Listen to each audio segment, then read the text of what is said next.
Bonjour, chers frères et sœurs, c'est toujours pour moi un véritable plaisir d'échanger avec vous. Aujourd'hui, je voudrais passer un message à tous les tribalistes qui disent que le professeur Moskamto ne peut pas être président de la République dans notre pays. En fait, ceux qui le disent sont tribalistes. Ils pensent véritablement que les Bamileke ne peuvent pas être présidents de la République au Cameroun. Et ils utilisent le professeur Moskamto comme un bouc émissaire. Donc, le professeur Moskamto, c'est tout simplement un prétexte à ces tribalistes qui, comme ça, manifestent leur tribalisme en plein jour, sans se soucier, sans se préoccuper des conséquences d'une telle posture. Et ils vont vous dire souvent que nous préférons tout le monde sauf Maurice Kamto. Parce qu'ils savent bien évidemment que la personne la mieux placée aujourd'hui pour remplacer M. Biya, c'est le professeur Maurice Kamto. Il a un projet de gouvernance, il a des compétences avérées et aujourd'hui son parti est implanté partout sur le territoire national. Alors, ils font tout pour le disqualifier. Et ce discours n'est né pas d'aujourd'hui. Et déjà à l'époque, en 90, le jeu M. Biya avait instrumentalisé le tribalisme, surfé sur les divisions pour se maintenir au pouvoir avec les mots qui ont été inventés, le néologisme a fait cours en ce moment-là avec les anglo-bamis. Et en ce moment-là, il stigmatisait John Fungi, qui était en bonne position pour être président de la République de notre pays. Il y a eu dans les câbles de Wikileaks où on a entendu Amadou Ali dire que le professeur que les Bamileke ne peuvent pas être président de la République au Cameroun. Le feu Joseph Rouna le disait. Et un Bamileke a étudié jamais. Donc, nous savons tous que qui tient ces discours-là depuis fort longtemps. Déjà devant le Conseil constitutionnel, le professeur Maurice Kamto avait dit qu'il ne s'excusera jamais d'être né à l'Ouest. Il a toujours dit que la naissance, c'est un hasard. Il a toujours pensé que nous devons plutôt bâtir un, une, il veut en fait bâtir une constitution nationale. Il pense que nous devons bâtir un vivre ensemble, bâtir une fraternité républicaine qui nous unit et celle que nous voulons parce que c'est autour de cela que nous pourrions consolider notre vivre ensemble et surtout développer notre pays parce qu'un peuple qui n'est pas uni, un peuple qui avance en rang dispersé ne peut jamais véritablement faire face à la compétition internationale et surtout se développer à l'échelle africaine, voire à l'échelle internationale. Donc le professeur Moscat a toujours tenu un discours de fidélité, de rassemblement de toutes les couches camerounaises, je veux dire de tous les Camerounais venant de tous bords.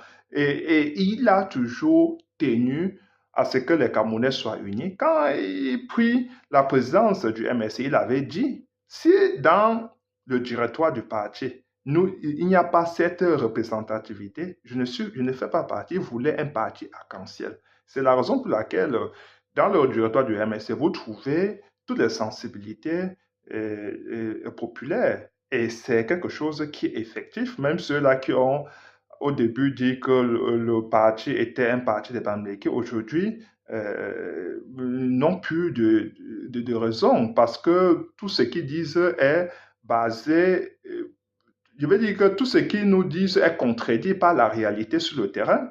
Et ils ont tout simplement des postures farfelues qui ne sont basées sur rien du tout. Alors, je vais dire à tous ces gens ce soir qui disent que professeur Hampton ne peut pas être président de la République, nous ne pouvons pas accepter que certaines communautés n'arrivent pas, ne gouvernent pas notre pays. C'est tout simplement inacceptable. Alors vous allez nous trouver face à vous. Je veux dire que personne ne peut laisser à ce que aujourd'hui on refuse à certains d'être présidents de la République. Ça ne pourra pas être possible dans notre pays. Parce que le contribuable camerounais, c'est ça qui nourrit le régime de M. Biya. Le régime de M. Biya, aujourd'hui, est dans la gabégie, est boulimique, de telle sorte qu'ils ont capté tout le reste de notre pays. Mais ils croient qu'ils travaillent cet argent-là. Ils croient que les taxes, les impôts qu'on collecte là, qui créent de la richesse dans notre pays, ce sont toutes les communautés qui créent la richesse dans notre pays. Alors, vous, par quelle alchimie, je dis sur la base de quoi? allez-vous refuser à certaines communautés d'accéder à la magistrature suprême? Qui vous donne ce droit-là?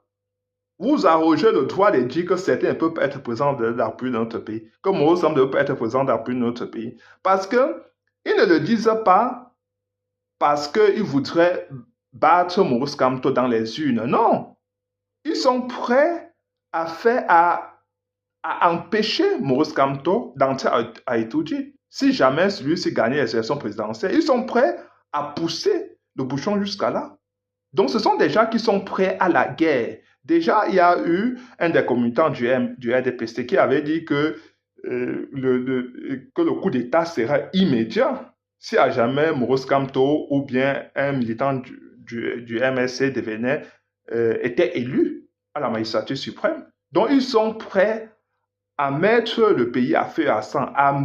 Je veux dire, ils sont prêts à créer la guerre dans notre pays tout simplement pour garder le pouvoir, tout simplement parce qu'ils veulent empêcher une communauté d'être présente dans la République. Mais aujourd'hui, on parle des Bamileke, mais ce même discours sera tenu quand Mamadou Mota, demain, ou bien un autre d'une autre région sera je veux dire, en meilleure position, en position idéale pour être présent dans la République de notre pays. Donc, il y a une rotation, c'est un tribalisme qui est orchestré par le jeu M. Bia. Tout cela s'excuse dans les officines. C'est ainsi que sur les réseaux sociaux, vous trouvez tous ces gens-là, ils se pavanent partout, ils errent partout comme des mauvais esprits pour attaquer tous ceux-là qui soutiennent le professeur Maurice Kamto. Et avec le même langage, Maurice Kamto ne sera jamais président d'appui de notre pays parce qu'ils savent que Maurice Kamto battra M. Bia à plate couture. Parce qu'ils savent que le seul aujourd'hui qui est compétent, qui a toutes les, je veux dire que qui a tous les ingrédients pour être présent dans de notre pays, c'est le professeur Maurice Kamto. Ils n'y peuvent rien.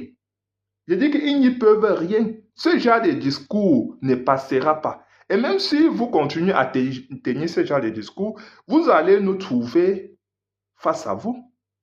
Nous allons faire barrage au rejet de M. Bia. Et cela est certain. Cela ne peut pas être accepté dans notre pays. Nous allons nous dresser contre vous. Ce sont les urnes qui doivent parler. Il n'y aura pas de casse dans notre pays, ni d'affrontement ou je ne sais pas quel genre de chasse aux sorciers. Il n'y en aura pas dans notre pays. Il y aura une passation de pouvoir vraiment soft. Monsieur Bia perd les élections, il quitte le pouvoir. Ça ne sert à rien de bourrer les urnes. Vous avez, je veux dire, vous avez été au pouvoir pendant 42 ans. Si pendant 42 ans, vous n'avez rien fait, ce n'est pas aujourd'hui, ce n'est pas en 7 ans que vous avez fait quelque chose. Ce n'est pas en 7 ans. Monsieur Bia est au pouvoir depuis 42 ans. Et après avoir gagné la dernière élection présidentielle, qu'est-ce qu'il avait fait? Il avait refusé d'assumer ses responsabilités avec la délégation permanente de sa signature au secrétaire à la présidence. Donc, depuis 2018, c'est le secrétaire à la présidence sur le coup des hautes institutions qui gouvernent notre pays. Ce n'est pas... M. Bia, je ne sais même pas si c'est encore où il se trouve. Donc, notre pays aujourd'hui se trouve dans les mains des mécréants, se trouve dans les mains des gens qui n'ont reçu aucun mandat pour nous diriger. Et déjà, le jeu M. Bia aujourd'hui, je vis que c'est de la forfaiture pure et simple. Ils n'ont jamais été élus des personnes, ni M. Bia, ni encore moins son régime, ni encore moins le secrétaire d'État à la présidence qui assume les plus hautes responsabilités au sommet de notre pays aujourd'hui. Donc, nous allons préparer les élections présidentielles de 2025. Que chaque Camerounais soit prêt à s'inscrire maintenant sur ses droits, à voter le jour dit et surtout à être prêt à défendre son vote. Nous devons rester mobilisés. Nous n'avons pas besoin de casser. La force du peuple réside dans sa capacité à s'unir, à former un véritable peuple pour faire face à son destin. C'est-à-dire que si nous votons et restons mobilisés, le régime M. Bia va partir. Il suffit de remplir toutes les rues de notre pays. Aujourd'hui dit qu'aucun dictateur ne peut faire face au peuple. Aucun dictateur ne peut vaincre un peuple uni, un peuple debout. C'est impossible. Je veux dire que même un dictateur avec les cornes ne peut pas dépasser le peuple. Nous allons faire face au régime, M. Biya, cette année. Nous avons besoin de coordonner nos actions, de ne pas être dans des confrontations ou bien dans des insultes, dans des invectives, dans le tribalisme. Non, mais dire aujourd'hui que certains individus s'arrogent le droit d'empêcher à d'autres Camerounais d'accéder à la magistrature suprême, c'est tout simplement inacceptable et impossible. L'argent du contribuable camerounais vient de tous les Camerounais, de toutes les origines, de toutes les sensibilités. On ne sait pas si tu es du nord au sud, de l'est à l'ouest. Non, de tout le monde. Et quand ils augmentent les taxes et les impôts, ce sont les Camerounais qui payent. Ils ont... je veux dire que le pays vit grâce à tous les Camerounais. Pas seulement à quelques-uns, non, à tous les Camerounais. Ça veut dire que chacun peut aspirer à être président de notre pays. Quand on trouve, je vous dis par exemple qu'il y a Cabral Libi qui veut être président de la République, il a tout son droit. Il veut dire il a le droit d'aspirer à occuper une telle fonction, même comme je vous dis toujours qu'il n'est pas compétent, parce qu'il n'a jamais travaillé, il n'a aucun métier, il ne peut pas être président d'un pays aussi complexe comme notre pays. Mais il a le droit d'être candidat. Et c'est aux Camerounais de choisir. Mais qu'on parte sur des postures a priori, qu'on dit que tel ne peut pas être président de la République, c'est inacceptable. Et personne, je veux dire que le Camerounais est un peu comme local, mais quand il tient ce genre de langage, il y a certains Camerounais qui répondent, certains qui passent, certains qui disent que ce sont des fous, parce que nous sommes au 21e siècle. Hein. Donc quand il tient ce genre de langage, la majorité des Camerounais ne répondent même pas. Quand ils écrivent partout, Maurice Kamto ne sera jamais président de la République au Cameroun. Personne n'y répond, hein? Mais ils croient que les Camerounais ne savent pas ce qui se passe. Et même beaucoup de Camerounais du Grand Sud, aujourd'hui, sont avec le professeur Maurice Kamto. Tout le Grand Nord, aujourd'hui, est acquis au professeur Maurice Kamto.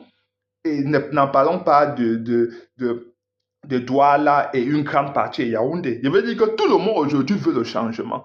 Et dire aujourd'hui qu'on élimine certains parce qu'ils viendraient d'une tribu, vous allez nous trouver en face. Donc que chacun se prépare. Chers frères et sœurs, je m'arrête à ce niveau. Partagez-moi cette vidéo pour que ceux-là qui tiennent ce genre de langage, de division, de tribalisme, soient préparés. Nous ne pouvons pas accepter qu'on élimine certaines personnes parce qu'ils viendraient d'une tribu. Tous les Camerounais ont le droit d'occuper des hautes fonctions, des fonctions électives ou tout ce qu'ils voudraient. Ils ont le droit à tout, je veux dire. Nous sommes égaux devant la loi, devant la Constitution. Et je veux dire que nous sommes tous Camerounais. Il n'y a pas plus Camerounais que certains. Alors qu'ils se rassurent, nous sommes prêts pour ces élections présidentielles 2025. Ils ont déjà peur. Ils ont la peur au ventre. C'est pour ça qu'ils veulent éliminer a priori Maurice Kamto, qui ne sera pas président de la République au Cameroun, qui ne sera jamais président de la République de notre pays, parce qu'ils ont peur. Ils savent que c'est un candidat redoutable. C'est un candidat qui est compétent. Ils ne peuvent pas l'attaquer sur la compétence. Ils ne peuvent non plus l'attaquer sur son projet de gouvernance parce que M. Biya n'a jamais présenté un projet de gouvernance. Ils ne peuvent pas attaquer Maurice Kamto sur son implantation. Aujourd'hui, il est, je veux dire que,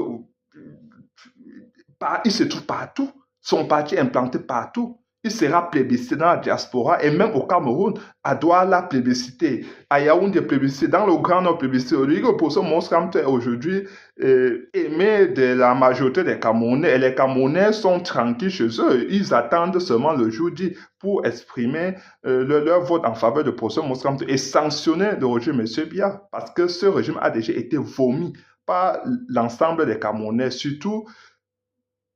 Oui, par tous les Camerounais lucides. On ne peut plus, je dis, personne aujourd'hui ne peut plus faire confiance au régime M. Biya. C'est fini. Alors, chers frères et sœurs, partagez ma suivante cette vidéo et surtout abonnez-vous. Ciao.